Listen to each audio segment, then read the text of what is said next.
आज पाकिस्तान की जो अफवाज हैं उनकी जानिब से एक और ऐलान एक्सपेक्टेड है। डीजी आईएसपीआर प्रेस कॉन्फ्रेंस करने जा रहे हैं और उसके अंदर जो है वो कुछ और ऐलानात भी जो है वो एक्सपेक्टेड हैं। एक नोटिफिकेशन जो है वो जो चंद दिन के लिए डिले हुआ उसका उन्होंने रई का पहाड़ बना के रख दिया कि जनाब पता नहीं क्या होगा और अब तो बस खत्म होगी बात, अब नया आर्मी चीफ आएगा, अब ये होगा। नवाज शरीफ ने जनाब अपने पत्ते खेल दिए, नवाज शरीफ ने अब ये कर दिया। आज आके या इनके लौंडे लपाड़े आके इसके ऊपर जब चीखे मारते हैं तो मुझे हंसी आती है इनके। आप लोगों ने तो ओहदे शोदे भी सारे बांट दिए थे। जो शतरंज की चाल है ना उसमें कहीं पे भी इन लोगों की खबरें कहीं बैठती नहीं है। मुझे अफसोस होता है उनके व्यूअर्स के ऊपर जिनको वो पिछले 1-2 हफ्ते से जो है उस तरह बेवकूफ बनाते हैं।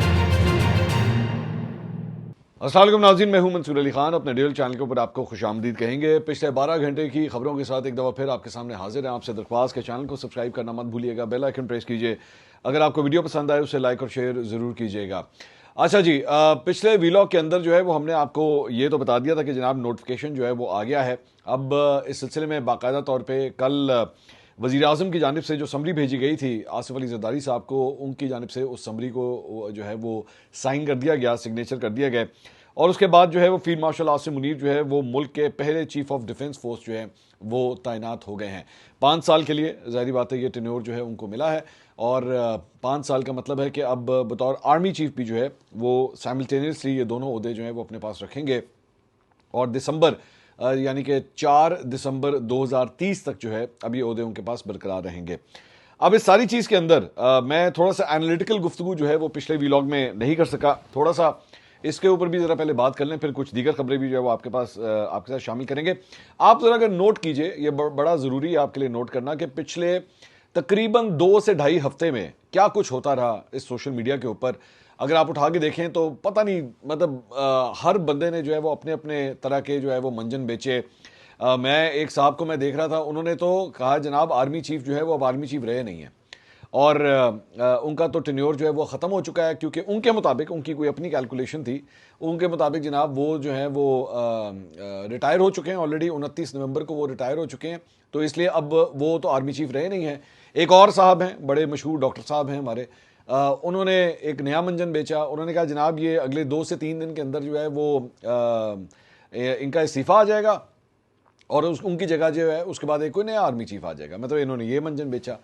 तो कोई खलीफा लेकर आ रहा है, कोई नया आर्मी चीफ लेकर आ रहा है। मेरा बार बार एतराज़ जो होता है ना वो इस बात के ऊपर होता है कि आपकी ये ख्वाहिश हो सकती है, आपका दिल करता हो, आपको नहीं पसंद होगा, आप सौ दफ़ा कहें, ये आपका राइट है, मैं आई रिस्पेक्ट योर राइट, जिस तरह मैंने आपसे कहा, लेकिन उसको अपनी पॉलिटिकल जो ख्वाहिशात है ना उसके अंदर मत ढालें, खबरों को उसके अंदर मत ढालें, बिला वजह एक चीज़ को क्रिएट मत करें जो कि है नहीं। सवाल तो ये था ना कि बेसिकली पाकिस्तान तहरीक-ए-इंसाफ से जुड़े ये जो यूट्यूबर्स थे वो क्या ढूंढ रहे थे, वो बेसिकली अपना अगस्त 2021 ढूंढ रहे थे। अब आप हैरान होंगे अगस्त 2021 क्या है। बेसिकली अगस्त 2021 या अगस्त सितंबर 2021 अगर मैं कहूँ तो बेसिकली ये वो महीने थे जब DGISI की तैनाती होनी थी और एक नोटिफिकेशन जो है वो निकला, ISPR की जानिब से रिलीज़ किया गया और उसमें बताया गया कि जनाब फ़लाँ साहब जो हैं वो बतौर नदीम अंजुम जो हैं वो बतौर एक नए DGISI जो है वो तैनात हो रहे हैं और जनरल फैज़ जो हैं वो वहाँ से शिफ्ट किए जा रहे हैं। तो उसके ऊपर जो है वो एक नई बहस शुरू हुई और उसके बाद हमने देखा कि दरार पड़ गई पाकिस्तान तहरीक-ए-इंसाफ और इस्टेब्लिशमेंट के दरमियान और वहाँ से सिलसिले जो है वो ख़राब होना शुरू हुए और होते होते 6 महीने के अंदर जो है वो मामला टोटली जो है वो आउट ऑफ फोकस हो गए। अब इस सारी चीज़ के अंदर पिछले 2 हफ्ते से बेसिकली पाकिस्तान तहरीक-ए-इंसाफ से जुड़े जो यूट्यूबर्स थे वो बेसिकली यही चीज़ ढूंढ रहे थे कि चाहे शायद ये वो मौका आ गया है जिसकी हम तलाश कर रहे थे कि हुकूमत और इस्टेब्लिशमेंट के दरमियान जो है वो सेम पेज फट गया है और अब आप देखिएगा कि आगे जो है वो अब क्या होता है। देखिए इसका जो तरीका होता है ना वो मैं आपको खुल के मैं बताता हूँ। उसमें भी 6 महीने लगे थे। 6 महीने के अंदर जो है वो जाके चीज़ों के बारे में क्लैरिटी आई थी कि क्या वाकई इस्टेब्लिशमेंट जो है वो उस वक्त की हुकूमत से नाराज़ हो गई थी और उन्होंने उनको बैक करना छोड़ दिया था। सो इसलिए अभी भी जो है मैं स्टिल ये कहूँगा कि अगर तो ये वाकई ये सारी बातें जो सोशल मीडिया के ऊपर जो है वो फैलाई गई पता लग जाएगा। अच्छा, बाय द वे 6 महीने भी ना हो लेकिन जो एक इन्फॉर्म जर्नलिस्ट होता है ना, जो वाकई जिसके सोर्सेज हों, उसको हवाएं जो हैं वो आना शुरू हो जाती हैं, वहाँ से पता लगना शुरू हो जाता है। ऐसे फीलर्स जो है वो वहाँ से आना शुरू हो जाते हैं। लेकिन मेरे पास तो कम से कम ऐसी कोई खबर नहीं थी कि जनाब इस वक्त इस्टेब्लिशमेंट और हुकूमत के दरमियान कोई फड्डा शुरू हो गया या कोई ऐसी बात हो गई है या इस मौजूदा हुकूमत को जनाब इस्टेब्लिशमेंट ने बैक करना छोड़ दिया है। फिलहाल तो ऐसी कोई रिपोर्ट नहीं है। माजी का मैं आगे मुस्तकबिल का तो नहीं बता सकता कि मुस्तकबिल में क्या होगा। It's really hard to predict. लेकिन मैं सिर्फ आपसे खुद रिक्वेस्ट करूंगा, मैं आपसे खुद दरख्वास्त करूंगा। आमतौर पे कभी भी कोई यूट्यूब के ऊपर काम करने वाला शख्स जो है वो कम ही ये बात कहेगा, लेकिन मैं आपसे खुद दरख्वास्त करूंगा इन तमाम लौंडे लपाड़ों के जो बाहर बैठे हुए हैं, इनके तमाम के वीलॉग पिछले एक हफ्ते के जाके देखें and then evaluate this situation कि ये क्या मंजन बेचते रहे कि जनाब ये हो गया है, वो हो गया है, अब ये हो जाएगा, वो हो जाएगा। कुछ भी नहीं था, कुछ भी नहीं था ऐसा। सिर्फ एक नोटिफिकेशन जो है वो जो चंद दिन के लिए डिले हुआ, उसका उन्होंने रई का पहाड़ बना के रख दिया कि जनाब पता नहीं क्या हो गया और अब तो बस खत्म होगी बात, अब नया आर्मी चीफ आएगा, अब ये होगा। नवाज शरीफ ने जनाब अपने पत्ते खेल दिए, नवाज शरीफ ने अब ये कर दिया। वो मेरे भाई, आप चले, मैं इसका एक आर्गूमेंट मैं आपके सामने रखना चाहूँगा। आपके ख्याल में मुस्लिम लीग नून के पास ये ऑप्शन है कि वो एस्टैब्लिशमेंट से इस वक्त लड़ाई लड़े? मैं रियलिस्टिक बात करते हैं ना, आइए, आपके ख्याल में मुस्लिम लीग नून ये कर सकती है?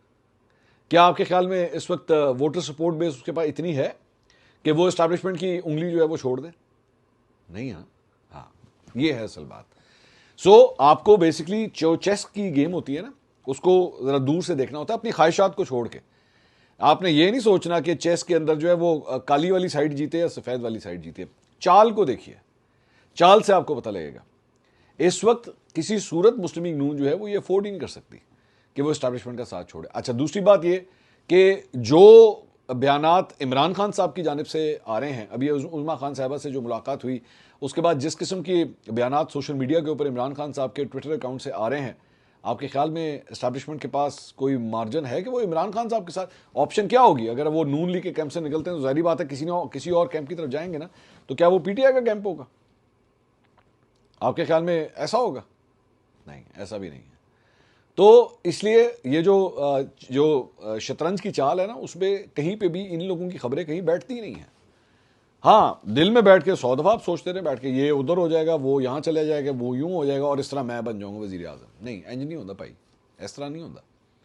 ये बेवकूफ़ों वाली बात है अगर आप इस किस्म की। और मैं दोबारा भी कह रहा हूँ, मुझे अफसोस होता है उनके व्यूअर्स के ऊपर जिनको वो पिछले 1-2 हफ्ते से जो है उस तरह बेवकूफ़ बनाते रहे और बेची जा रहे हैं मंजन, अभी भी बेच रहे हैं। आप देख लीजिएगा, अभी भी मंजन बेचेंगे। और नहीं, तानू नहीं पता, सानू ज़्यादा पता है। अमरीका बैठे हैं, इंग्लैंड बैठे हैं, लेकिन हमें वहाँ पे ज़्यादा पता है। कुछ नहीं पता आप लोगों को, कुछ नहीं पता आप लोगों को, आइडिया तक नहीं है कि इस मुल्क के अंदर क्या हो रहा है। हाँ, आप बात करें ह्यूमन राइट्स की, आप बात करें ताकत के तवाज़ुन की, बिल्कुल उसमें एक फ़र्क है। और मैं अगले 5 साल जो मैं देख रहा हूँ, ज़ाहिर बात है वो पावर डायनेमिक्स जो है वो चेंज हो जाएंगी इस मुल्क की, बिल्कुल चेंज हो जाएंगी।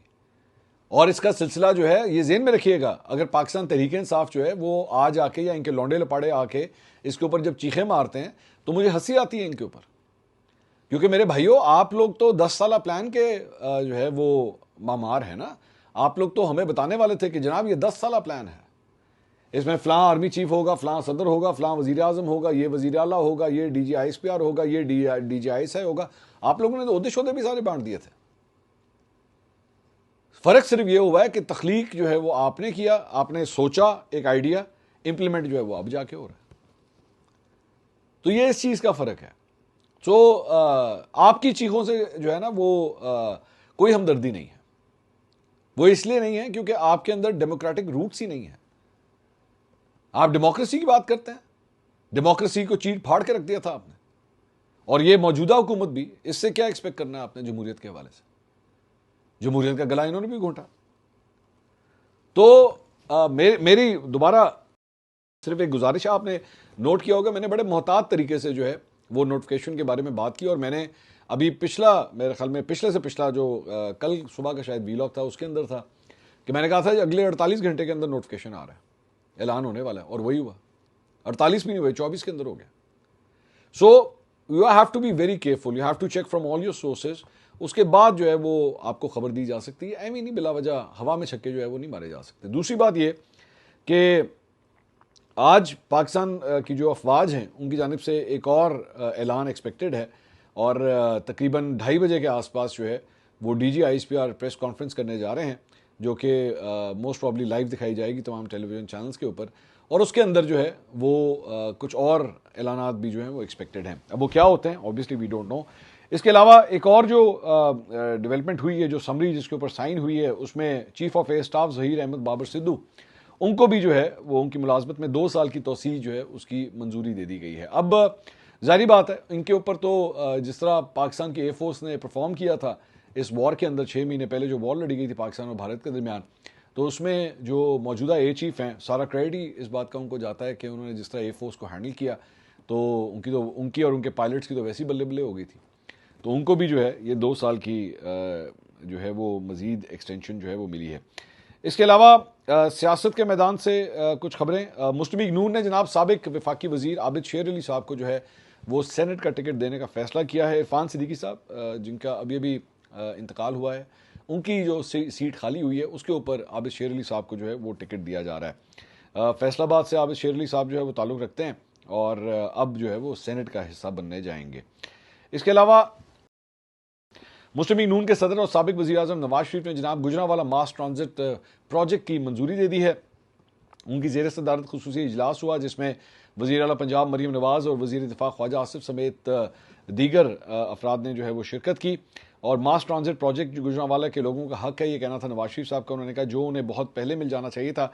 गुजरांवाला की तरक्की और आवाम को सहूलत मिलने पर उन्होंने कहा मैं बेहद खुश हूँ। ब्रीफिंग में बताया गया कि गुजरांवाला मास ट्रांजिट प्रोजेक्ट जो है वो एमनाबाद से घक्कड़ तक जो है वो 30 किलोमीटर से ज़ायद जो है वो तवील होगा और गुजरांवाला मास ट्रांजिट प्रोजेक्ट से रोज़ाना 51,000 से ज़ायद मुसाफिर मुस्तफ़ीद होंगे और इस प्रोजेक्ट में 40 इलेक्ट्रिक बसें जो हैं वो चलाई जाएंगी। तो गुजरांवाला जो है वो काफ़ी हद तक मुस्लिम लीग नून का जो है वो सॉफ्ट स्पॉट बन चुका हुआ था और अब जो है मेरे ख्याल में गुजरांवाला को ख़ास तौर पर इसलिए भी कॉन्सनट्रेट किया जा रहा है ताकि इसके ऊपर जो है वो दोबारा काम किया जा सके और बेहतरी लाई जा सके। इसके अलावा मुस्लिम लीग नून के सेनेटर हैं खलील ताहिर सिंधु साहब, वो कल रात को हामिद मीर साहब के शो में आए हुए थे और उन्होंने बड़ी एक हैरानकुन किस्म की बात की है। उन्होंने कहा कि उज़मा खान, इमरान खान साहब की बहन, जब वो इमरान खान साहब से मिलने के लिए गई तो उन्होंने पहला सवाल ये किया कि NDU पर कौन कौन गया था। NDU का जो नेशनल डिफेंस यूनिवर्सिटी का जो कोर्स था, जिसमें मैंने एक वीलॉग में बताया भी था कि पाकिस्तान तहरीक इंसाफ के कुछ लोग जो हैं वहाँ पर गए थे, तो उसके ऊपर जो है बड़ी क्रिटिसिज्म की गई PTI के चंद लोगों की जानिब से। तो वो अब जो मुलाकात हुई है बहन और भाई के दरमियान, उसके बारे में बता रहे हैं खलील ताहिर सिंधु साहब। तो कहते हैं कि जी उन्होंने पहला सवाल इमरान खान साहब ने ये किया कि NDU के ऊपर जो है वो कौन कौन गया था।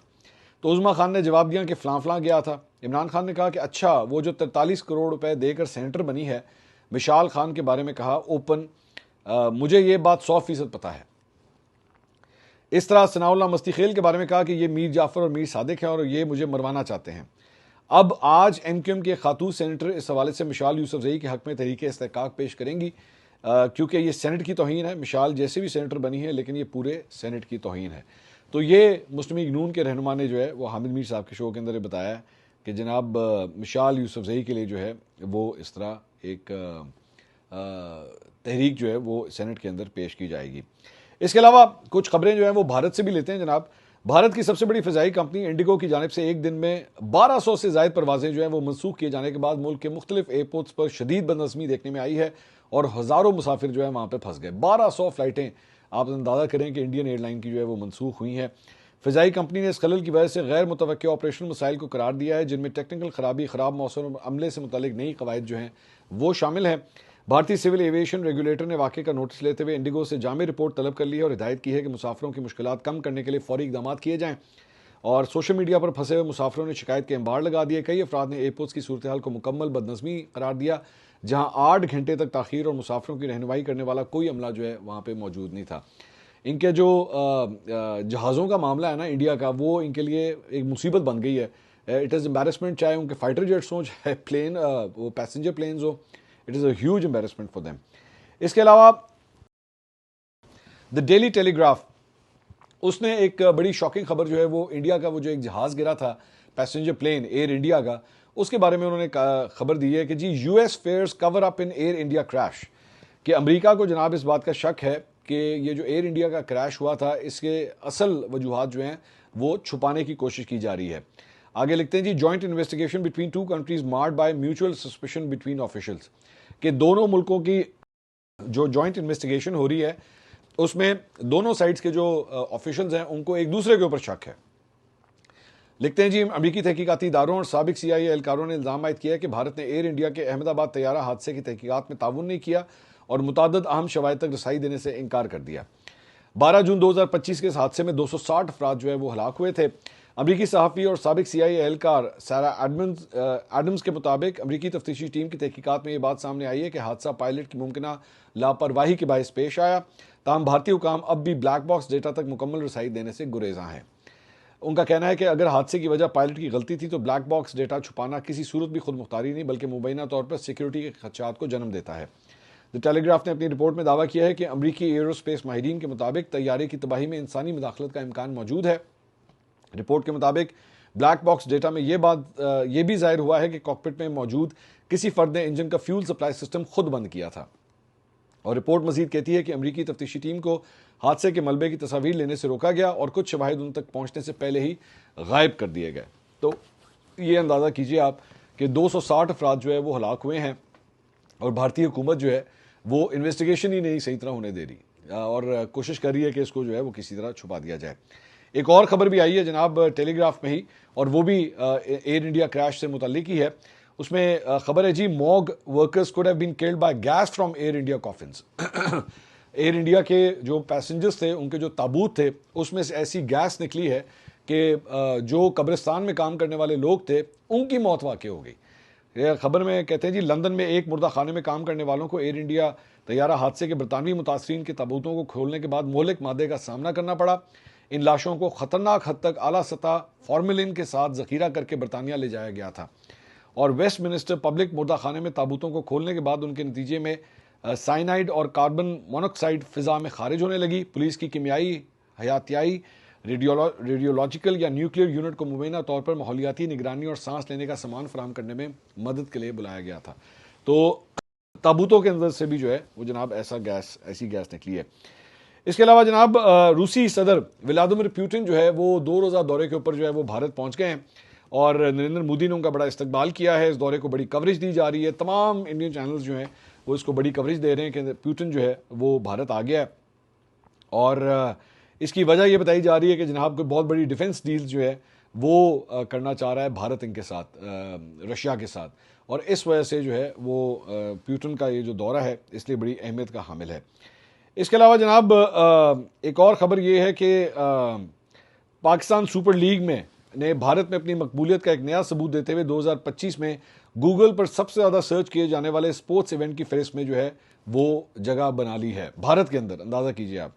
और गूगल ने 2025 में भारत में सबसे ज़्यादा सर्च किए जाने वाले स्पोर्ट्स इवेंट्स की फहरिस्त जो है वो जारी की है और फहरिस्त में एक दिलचस्प इजाफा पाकिस्तान की T20 लीग PSL जो है उसका नाम जो है वो शामिल है और भारतीय सार्फिन ने मकबूल आलमी इवेंट्स के साथ साथ PSL को भी बड़ी तादाद में गूगल पर सर्च किया है।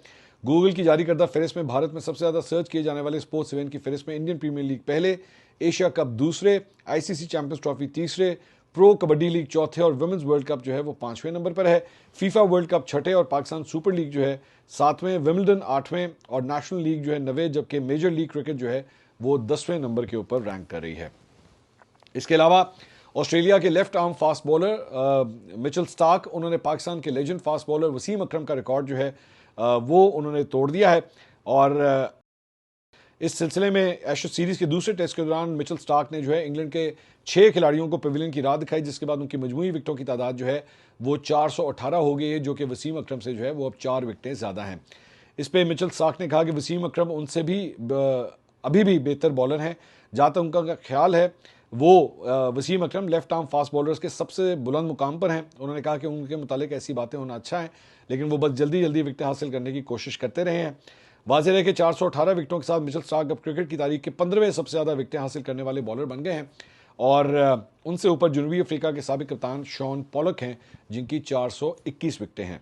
T20 टीम के कप्तान सलमान अली आगा के अंदाज़े क़यादत ने जनाब थिंक टैंक का जो है वो बताया गया है कि दिल जीत लिया है और सलमान अली आगा की T20 वर्ल्ड कप तक ओहदे पर बरकरार रहने का इम्कान जो है वो भी काफ़ी हद तक अब रोशन हो गया है। ज़राए के मुताबिक हुकाम को टीम की फाइटिंग स्पिरिट ने सबसे ज़्यादा मुतासिर किया है। उन्हें लगता है कि प्लेयर्स यकजा होकर खेलते दिखाई दे रहे हैं, जबकि माजी में ऐसा नहीं था। टीम यूनिटी जो है वो काफ़ी नज़र आ रही है। दूसरी जानिब दौरे श्रीलंका के लिए स्क्वाड में शादाब खान की वापसी मुतवक्के है। वो नेशनल क्रिकेट अकेडमी में भरपूर प्रैक्टिस कर रहे हैं और बिग बैश लीग में उनकी मैच फिटनेस जो है वो जांची जाएगी। T20 वर्ल्ड कप 2026 फरवरी मार्च में खेला जाएगा, जिसकी मेज़बानी जो है वो भारत और श्रीलंका ने करनी है। पाकिस्तान की क़यादत इन दिनों सलमान अली आगा ने संभाली हुई है। बाज़ हल्कों का ख्याल है कि शादाब खान की बतौर कप्तान वापसी हो सकती है। शाहीन शाह अफरीदी को भी जिम्मेदारी जो है वो सौंपी जा सकती है। लेकिन फ़िलहाल जो सबसे अच्छे रिवॉर्ड्स हैं वो मतलब अच्छे जो ख्यालात हैं वो सलमान अली आगा के लिए सामने आ रहे हैं। इसके अलावा श्रीलंका में वर्ल्ड पावर लिफ्टिंग चैंपियनशिप जनाब, वहाँ पे बड़ी एक इंटरेस्टिंग बात हुई है। उसकी इख्तितामी तकरीब में दिलचस्प सूरत हाल पैदा हो गई जब भारतीय खातून वेट फाइटर से रावलपिंडी पुलिस की इंस्पेक्टर इरम खानम की जीत जो है वो बर्दाश्त नहीं हुई। इरम खानम जो है वो गोल्ड मेडल मिलने पर भारतीय वेट लिफ्टर ने स्टेज जल्दी से छोड़ने की कोशिश की। भारतीय जो वेट लिफ्टर थी उसने कहा जी मैंने नहीं खड़े होना, मैं जा रही हूँ। इंतजामिया ने भारतीय वेट फाइटर सपना के स्टेज से रवाना होने पर उन्हें दोबारा वापस बुलाया कि जी आप वापस आएँ। शिकस्त की खफत मिटाने के लिए भारतीय वेट फाइटर ने स्टेज ही छोड़ दिया और इंतजामिया ने ग्रुप फोटो के लिए भारतीय वेट फाइटर को दोबारा स्टेज के ऊपर जो है बुलाया। रावलपिंडी पुलिस की इंस्पेक्टर इरम खानम ने बैनुल अक़वामी एजाज़ अपने नाम कर लिया है। उन्होंने वर्ल्ड पावर लिफ्टिंग चैंपियनशिप 2025 में 2 गोल्ड मेडल जो हैं वो हासिल किए हैं। तो ये जनाब अब तक की अपडेट थी। अगली वीडियो में आपसे दोबारा मुलाकात होगी। अल्लाह हाफ़िज़।